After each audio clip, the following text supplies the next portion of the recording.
Arjuna said, "What, O Krishna, is the property, sattva, rajas, or tamas, of persons who albeit worship with faith, but in disregard of the scriptural ordinance?"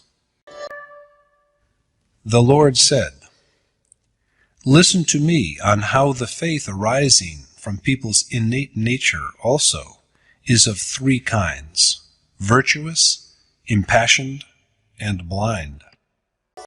Since the faith of all people, O Bharat Arjuna, is according to their inherent propensity, and man is reverent, he is what his faith is. While the virtuous worship gods, and the impassioned and morally blind worship yaksha and demons, they who are blinded by ignorance worship ghosts and nature spirits.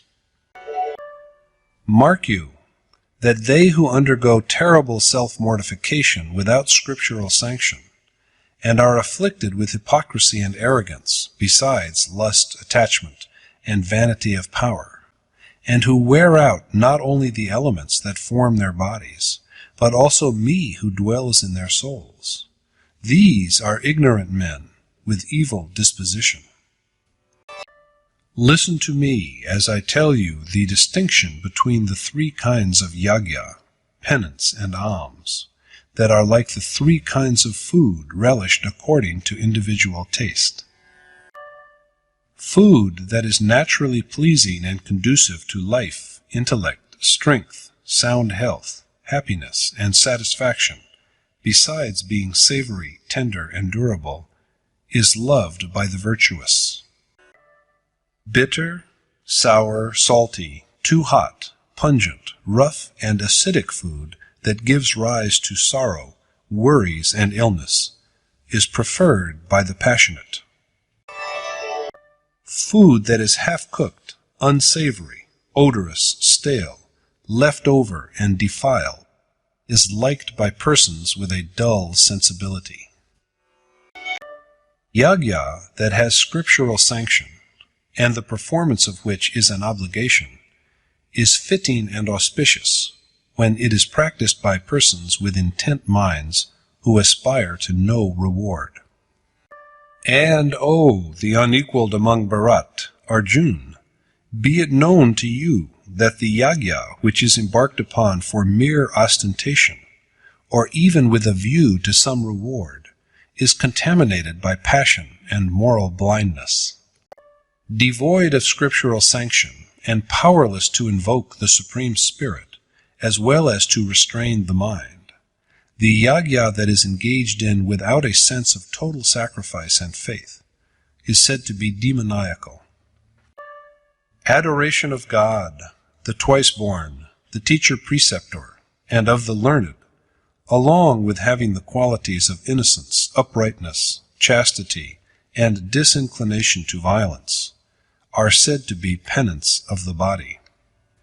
And utterance that does not agitate, but is soothing, propitious, and truthful, and which is but an exercise in the study of Ved, in remembrance of the Supreme Being, and in self-contemplation, is said to be the penance of speech.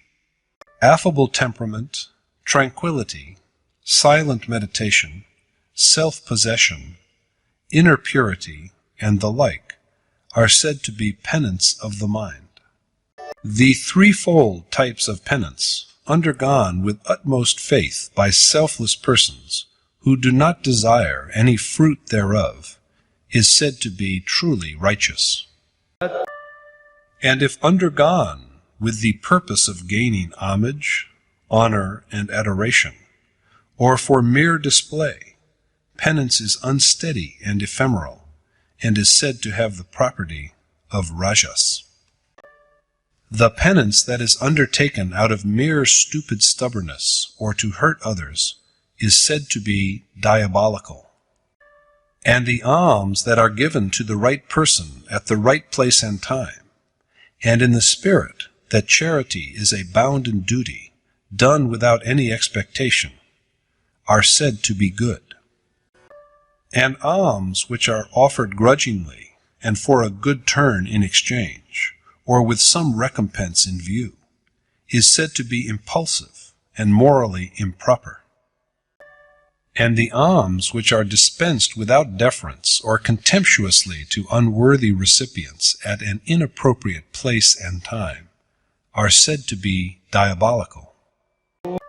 Om, Tat, and Sat are three epithets used for the Supreme Being, from whom at the outset there came forth the Brahman, Ved, and Yagya.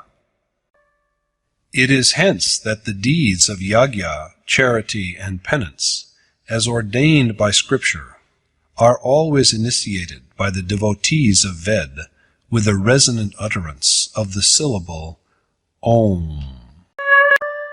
Stripped of desire for any reward and holding that God is all-pervading, persons who aspire to the ultimate bliss embark on the tasks of yagya, penance, and charity as ordained by Scripture.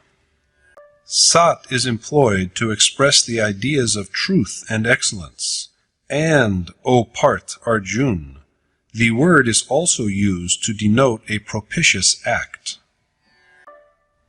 And it is said that the condition inherent in yagya, penance, and charity, as well as the endeavor to attain to God, is also real. Therefore, O Parth Arjun, is it said that, devoid of faith, the oblation and alms that are offered, and the penance that is suffered, as well as all other similar ventures, are all false, for they can do us good neither in this world nor in the next.